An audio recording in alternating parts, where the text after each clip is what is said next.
आता आंब्याचा सीझन आलेला आहे आणि आंबा आवडत नाही अशी व्यक्ती म्हणजे संशोधून सापडणार नाही. बहुतेक सगळ्यांना आंबा आवडतो.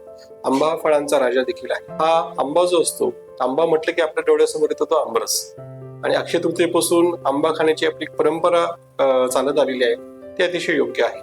हा आमरस जो असतो, आमरस करण्याच्या विविध पद्धती असतात, परंतु आमरस कशा पद्धतीने करावा हे आपण आज व्हिडिओमध्ये बघणार आहोत. आमरस करताना आंबा व्यवस्थित पिकलेला बघून घेणे, त्याचा वास, त्याच्या वासावरून आपल्याला कळतं की आंबा पिकलेला आहे की नाही. तो पिकलेला आंबा बघून व्यवस्थित त्याचा पिळून रस काढणे आणि रस काढल्यानंतर बऱ्याच लोकांमध्ये किंवा स्त्रियांमध्ये अशी सवय असते की काही स्त्रिया तो पाण्यामध्ये त्या आंबा जो आहे तो सगळा धुवून राहिलेला आणि नंतर त्याचा परत रसामध्ये मिक्स करतात.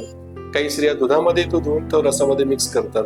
तर दुसरी जी पद्धत आहे की आंबा जो आहे त्याची साल आणि कोय असते, दुधामध्ये धुवून ती त्या अगोदरच्या रसामध्ये मिक्स करणं हे आरोग्याच्या दृष्टिकोनातून योग्य आहे.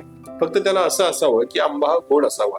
आंबट चवीचा आंबा असेल आणि दूध जर एकत्र केलं तर ते विरुद्ध अन्नाचे दोष आपल्या शरीरामध्ये त्यातनं लागतात.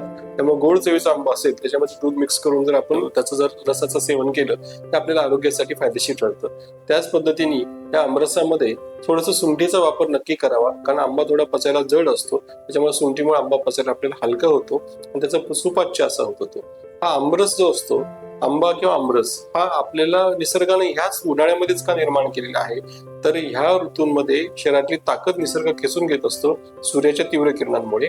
आणि ह्या आंबा जो आहे तो मधुर रसाचं काम, गोड चवीचा आहे, त्यामुळे शरीराला बल द्यायचं काम, ताकद द्यायचं काम आंबा करत असतो. त्याच्यामुळे देवाची आपल्याला फार मोठी कृपा आहे माणसांवर, त्याने आंब्यासारखं फळ उन्हाळ्यामध्ये निर्माण केलेलं आहे. त्याच्यामुळे आंब्याचं नित्य सेवन जर आपण केलं, हा आम्लपित्ताचे रोगी असतील त्यांच्यासाठी, त्यांचं शारीरिक बळ वाढत नाही अशी लोक, त्यांची वजन वाढत नाही अशी लोक, इव्हन गर्भिणी स्त्रियांमध्ये व्यवस्थित पिकलेला आंबा रोज खाल्लं तर बाळाचं बळ वाढण्यामध्ये, गर्भाचं ताकद वाढण्यामध्ये चांगल्या पद्धतीने फायदा त्या स्त्रियांमध्ये बघायला मिळतो.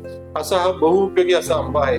याच्याने कुठलीच गोष्ट याची वाया जात नाही, त्याची कोय वाया जात नाही. आंबा गर असतो तो आंबरस म्हणून आपण खातो की आंबा म्हणून खातो. सालीचे देखील त्याचे उपयोग असतात. कोळीच्या आतमधली आठी जी असते त्या आठीची देखील त्याच्यापासून सुपारी बनवून अशी रुचकर अशी सुपारी त्याच्यापासून होत असते. असा बहुगुणी हा आंबा आहे. फक्त जो आमरस जर आपण सेवन करत असाल, आपण आता व्हिडिओमध्ये जसं बघितलं त्याप्रमाणे तो आमरस सेवन करा. त्याने नक्कीच आपल्याला आमरसाचे जे काही, आंब्याचे जे काही फायदे आपल्याला त्यातून मिळतील, त्यातले कुठले दोष आपल्या शरीरामध्ये उत्पन्न होणार नाही. विशेषतः पाण्यामध्ये जर तो साल आणि कोळी धुवून आंबरस जर आपण सेवन केलं तर तो पाण्यामुळे वातूळ तो आंबरस होत असतो. त्याच्यामुळं आंबरस सेवन करताना शक्यतो पूर्ण रस प्युअर घ्यावा किंवा त्याच्यामध्ये थोडं दुधामध्ये तो हे करून केलेला चांगला. धन्यवाद.